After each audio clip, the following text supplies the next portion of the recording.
Bismillahirrahmanirrahim. Assalamu alaikum. I am Mrs. Nazma Atar, Assistant Professor of English from Government Degree College, Dubai Mahal Road, Bahawalpur. Class 2nd year, subject English compulsory. My dear students, I hope you all are fine and paying attention to your studies. Today I will discuss chapter number 2 from Goodbye Mr. Chips by James Hilton. It is very short and very important chapter. As you know, it is a biographical novel in which all the events are correlated. यानी कि ये एक biographical novel है जिसमें एक शख्स की ज़िंदगी के बारे में तमाम वाक़यात और उसकी याददाश्तें इकट्ठी की गई हैं। इसलिए इसमें एक चैप्टर से दूसरे चैप्टर में जाते हुए पिछले चैप्टर का रेफरेंस याद रखना बहुत ज़रूरी है। As you know, in first chapter, the writer described the details about the life of Mr. Chips after his retirement. Even after his retirement, he arranged all his activities according to the timetable of Brookfield School. Brookfield School एक ऐसा school है जहाँ पर mister chips ने अपनी पूरी ज़िंदगी बसर की है। रिटायरमेंट के बाद भी तकरीबन 10 बरस की वो ज़िंदगी दिखाते हैं इस नावल में कि mister chips cross the road जो है वो क़याम पज़ीर है मिसेस विकेट के घर।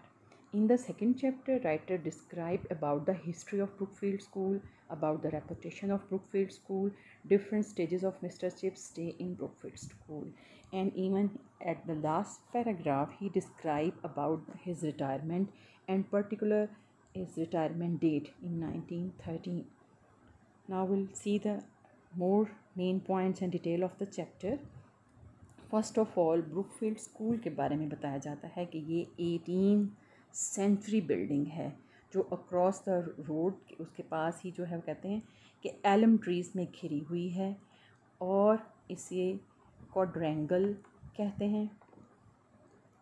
वो कहते हैं कि ब्रुकफील्ड जो है उसके अंदर बहुत बड़े प्ले ग्राउंड्स भी थे और एक छोटा सा गांव है उसके साथ ही, और इसको इस्टेब्लिश किया गया रेन ऑफ एलिज़ाबेथ में it was establish as a grammar school. फिर उसके बाद कहते हैं कि ग्रामर स्कूल में होने के साथ जब उसको बिल्ड किया गया तो क्या उसकी हालत कैसी थी, इसकी स्टेटस वहाँ कैसा था, वहाँ इसकी क्या पोजीशन थी। कहते हैं it had been not so good, the school went up and down, ये उसके बहुत सारे उतार और चढ़ाव आते रहे। कहते हैं फिर उसको री इस्टेब्लिश किया गया जॉर्ज फर्स्ट में। That main structure had been rebuild and large addition made, और उसको एक नया एडिशन मेड किया गया, उसके अंदर लगाया गया, यानी कि और बिल्डिंग में इजाफा किया गया। कहते हैं later after Napoleon wars and until mid Victorian days the school declined again। कहते हैं कि जो नेपोलियन वॉर्स हुई और मिड विक्टोरियन जो डेज़ थे उनमें भी स्कूल जो है वो थोड़ा ज़वाल पजीर ही रहा। अब यहाँ पर दो रेफरेंसेस इस्तेमाल किए गए हैं, नेपोलियन वॉर्स का और विक्टोरियन डेज़ का।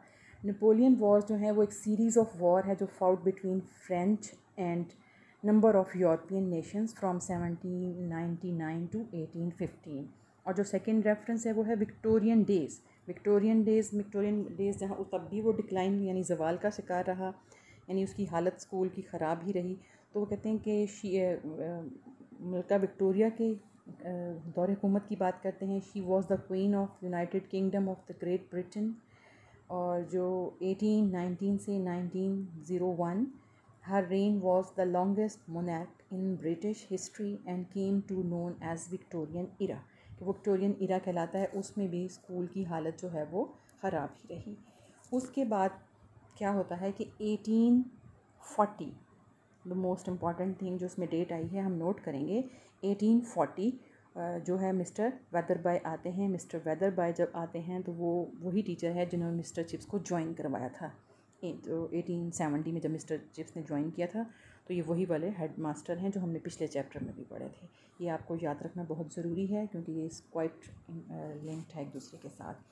उन्होंने क्या किया, जब स्कूल को संभाला तो उन्होंने स्कूल की जो है खोया हुआ जो उसका मुकाम था, try to restore its fortune. कहते हैं कि उन्होंने उसका बहाल किया खोया हुआ मुकाम, और फिर उसमें जो क्या हुआ कि nevertheless a good school of the second rank, अब वो किसी हद तक तमाम दूसरे दर्जे का स्कूल कहलाता था। ये हैरो जितना मशहूर स्कूल तो नहीं था लेकिन सेकंड रैंक का स्कूल कहलाने लगा। Several notable families supported it, उन्होंने कहा कि बहुत सी मशहूर ख़ानदानों ने उसको थोड़ा सपोर्ट किया तो स्कूल जो है वो उभरा और उसकी जो है तरक्की हुई।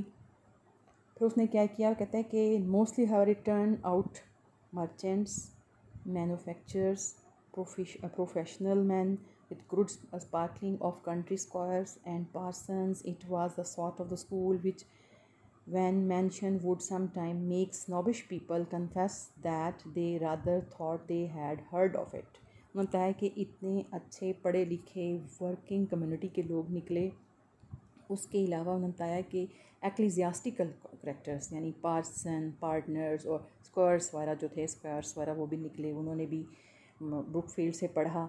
और ये इवन कि जो वहाँ के स्नोबिश पीपल थे उस ज़माने में, मलका विक्टोरिया के ज़माने के बाद के जो लोग थे वो स्नोबिश पीपल कहलाते थे, जो शेखी बिगाड़ने वाले लोग थे। वो कहते शायद हमने भी कोई नाम सुना है ब्रुकफील्ड स्कूल का, तो वो भी इस बात को एक्नॉलेज करने लगे कि कोई नाम है सही ब्रुकफील्ड स्कूल का।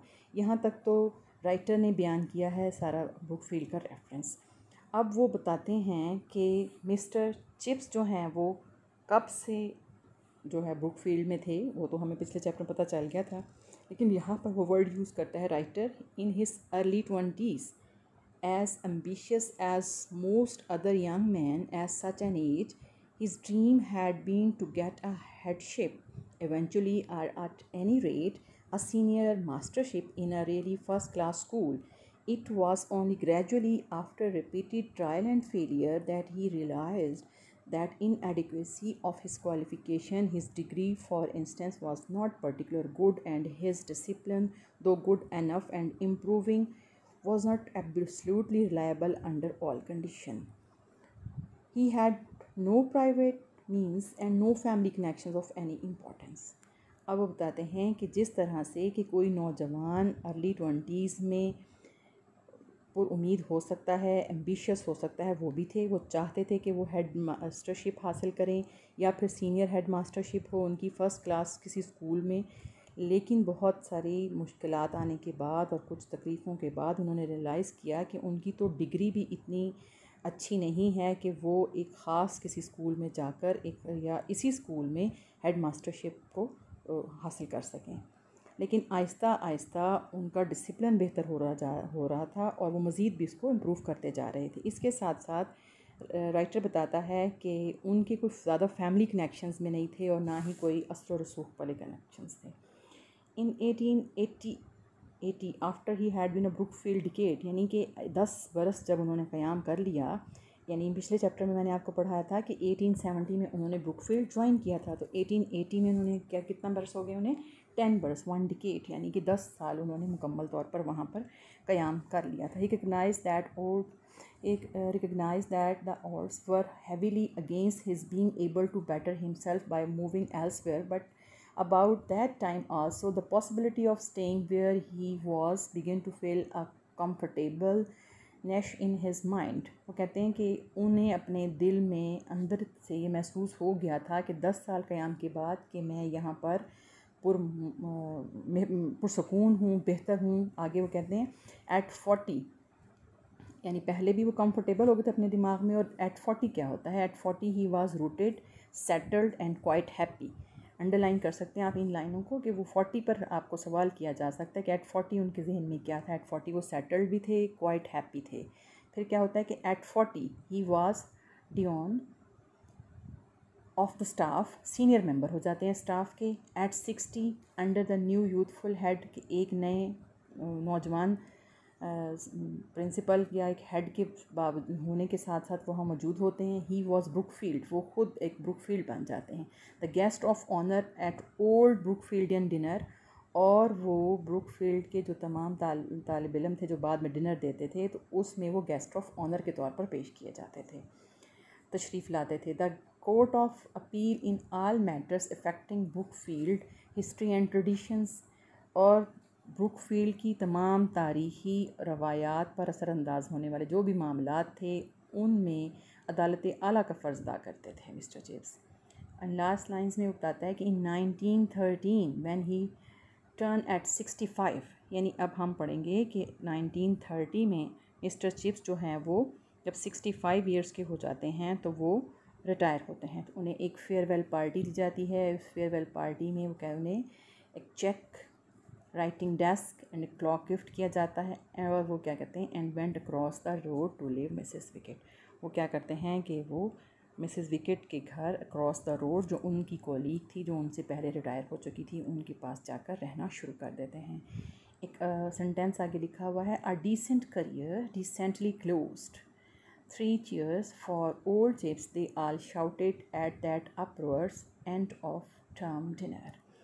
अब ये मिस्टर चिप्स को याद आ रहा है कि किस तरह से उन्होंने अपने ज़िंदगी का जो है अपने तालीमी जो उन्होंने पढ़ाया सर्विस की, कब से शुरू किया उन्होंने, 1870 से लेकर 1913, यानी कि 13 बरस ये और 30 बरस 43 ईयर्स जो हैं वो उन्होंने सर्विसेज की ब्रुकफील्ड स्कूल की। और उसके बावजूद वो वहाँ सामने जाकर अपने ब्रुकफील्ड स्कूल के सामने मिसेस विकेट के पास रहना शुरू कर दिया। कहते हैं डिनर के अख्ताम पर सब लोगों ने चिप्स को 3 बार तालियां बजाकर बुलंद आवाज़ में खराज तहसीन पेश करते हैं, क्योंकि उनकी 43 ईयर्स की खिदमत थी। और मिस्टर चिप्स जो हैं वो भी तकरीर करते हैं वहाँ पर उसकी। इंस्पाइट ऑफ दिस कहते हैं कि सब लोग जो हैं वो बहुत गमगीन हो जाते हैं, सामाईन जो हैं वो जब उनकी तकरीर सुनते हैं। Epilogue and encore plate a tragic audience, तो जो ट्रेजिक ऑडियंस यानी जो भी वहाँ पर ऑडियंस बैठी होती है, जो लोग सुन रहे होते हैं, उनके लिए ये जो इख्तितामिया होता है, जो फेयरवेल पार्टी होती है, वो एक उदास कर देने वाली सैड सिचुएशन थोड़ी सी बन जाती है। बहुत छोटा सा चैप्टर है, लेकिन अहम तरीन बात यह है कि छोटा चैप्टर होने के बावजूद it is full of details. Number of short question are there, number of the difficult words are there, जो आपको MCQ सिनोनिम्स के तौर पर याद करने होंगे। शॉर्ट क्वेश्चन आंसर जो हैं अगर हम डिस्कस करें, रेफरेंस में भी पूछे जा सकते हैं। उसके अलावा पूछा जा सकता है कि इसकी बिल्डिंग जो है वो किस स्टाइल की थी, कब इसको इस्टेब्लिश किया गया और किस रेंज में इस्टेब्लिश हुआ, किस किस्म का ये स्कूल था, इसका स्कूल का नाम क्या था। कि अगला क्वेश्चन ये हो सकता है कि what type of the rank इसका क्या था, what was the inadequacy of Mr Chips qualification क्या थी, what was the Chips status at the Brookfield at 40, what was his status at 50, at 60, and what was the farewell party, what was have been presented in farewell party, and when Mr. Chips retired, and what was the particular mood of the retirement party। ये सारे सवाल जो हैं वो short question answer arise होते हैं इस chapter में, जो काफ़ी इंपॉर्टेंट हैं। डेट्स भी इस पर इंपॉर्टेंट है। ये सब आपको लर्न बाय हार्ट करने होंगे, तैयार करना होगा चैप्टर। बहुत शुक्रिया। Stay blessed. अल्लाह हाफिज़। Thank you very much for watching this lecture. Stay blessed.